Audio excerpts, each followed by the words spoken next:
as we all know, protein is essential to every diet. And when you think protein, you probably think of a big steak or pork or chicken perhaps. But these meats actually have some serious drawbacks. They can be loaded with saturated fats, chemicals, and added hormones. So lots of folks are taking a different route to getting their daily dose of protein without meat, turning instead to plant-based proteins. And if you're wondering how the heck to get protein from plants, well, luckily we have nutrition coach Mark Macdonald here with us this morning. Because a lot of people are like, plants? What, I just have to eat plants? Exactly.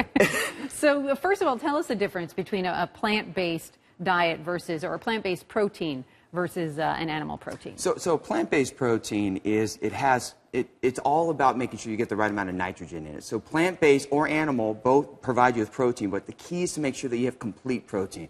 Many plant-based proteins don't have all the essential amino acids, so your body can't utilize it as a protein. So if you're going to go plant-based, you got to make sure you have the right protein and that it's complete protein. Okay, so you brought some examples with you. If not all plants then have the complete protein, you have some examples of some here that would be that would have that. Well, okay. Because people do like rice and beans, and that makes it complete, but you get like 40 carbs and only 7 grams of protein, so you don't stabilize your blood sugar. I'm guilty of that. So, okay, good to know. So the key is to make sure you have the right amount of protein and the right amount of carbs. A couple would be edamame. So soy protein provides you with the right balance of protein, fat, and carbs to stabilize your blood sugar. You have hemp seed, which I like. Hemp, to me, is a higher quality protein, plant-based, than soy. And this gives you great complete protein. People hear hemp and it raises some eyebrows, but that's okay. Well, just saying. Hemp is such a balance. I mean, I understand that. But, you know where I'm going. But from a protein side, it's fantastic. Okay. And it provides you with such great omega-3, 6, and 9. All right. Then you have like a Boca burger. So like a vegan or a vegetarian, this is meatless, and you can do a soy. This is another tempeh, is another soy where you get a quality protein. You have soy milk. You have the tofu. And then you have a grain, like quinoa, which still has a lot of carbs, but it does have complete protein. That means it has all the essential amino acids that your body can utilize. So that's even better than, say, just a brown rice or something. Yes, because you get protein in there. Exactly, so you can utilize that. And then two other things. You have corn, which isn't a vegan protein, but it's a fungi. It's a mysoprotein from egg whites that many vegetarians utilize. And then you can always do like a protein bar to fill in the gaps for people. Now, you mentioned soy a lot, and you know I've done a lot of reading on this. I mean, there is some question about whether soy or too much soy is a problem. What do you think? Well, so soy has a lower amount of nitrogen per gram than an animal protein, and it causes your body to release estrogen, which is a fat-storing hormone. So when someone has breast cancer or some type of any type of estrogen factor cancer, then they're recommended to avoid soy. Overall, it's better if you're doing plant-based, but I still prefer a higher quality like a hemp or an animal protein, or if you're vegetarian like a Greek yogurt or a cottage cheese, you're going to get more nitrogen per gram than if you did soy alone. So the dairy's okay, obviously, for the vegetarians. What if you don't get enough protein? I mean, how much, first of all, how much do we need?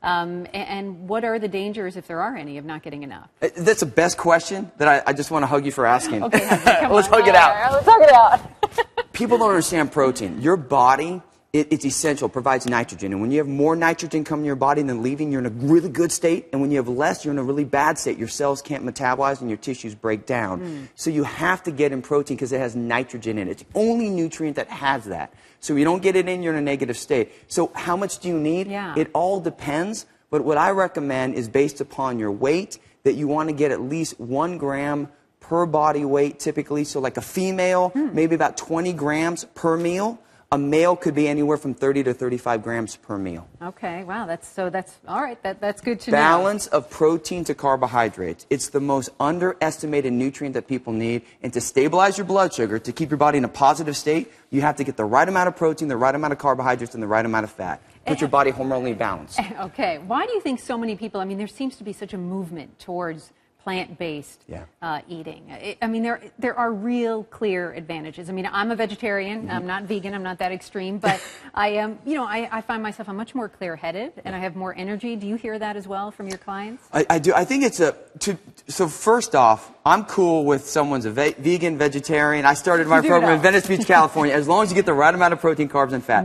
I think there's a misconception that people think meat protein is beef and pork, and they think that, okay, meat is bad because it causes the saturated fat. But lean protein like chicken, turkey, white fish, those are great sources of protein, egg whites. So to me, I think it's a balance. You just have to get the right amount of plant-based, the right amount of animal, if you're going to do animal protein. And if you're educated on it, it's great for you. Or if you want to be a vegetarian, just make sure you get the right protein to protect your tissue. And what about, broccoli and spinach? I mean, those don't come in a bag or a box like these things, but those offer protein as well. Incomplete protein, though. Okay. See, this is the thing. You have incomplete and you have Can't live complete. on greens. The essential proteins your body can't make, and you can only get those through animal or a byproduct of animal like dairy, or there's only a few plant-based complete proteins. And everything we shared, soy, quinoa, corn, these are all things. Hemp, these are complete proteins that are plant-based. So if anybody's at home this morning, they're in their kitchen, they're watching and listening, they're thinking about, I'm going to make a plant-based breakfast this morning. I'm going to put you on the spot. What do you recommend? Well, you can do a couple things. So if you have a plant-based and you have like a soy, there's a lot of soy, like breakfast sausages, that you could do that would give you the protein, fat, carbohydrates. You could take some hemp seed or some hemp protein powder and make a little bit of a shake. Okay. You could do some tempeh. You could grill up some tempeh and have fun with that. Or you could do some tofu. This is great. Or you could do a little bit of cereal with some soy milk. Just make sure your protein and your carbs are balanced.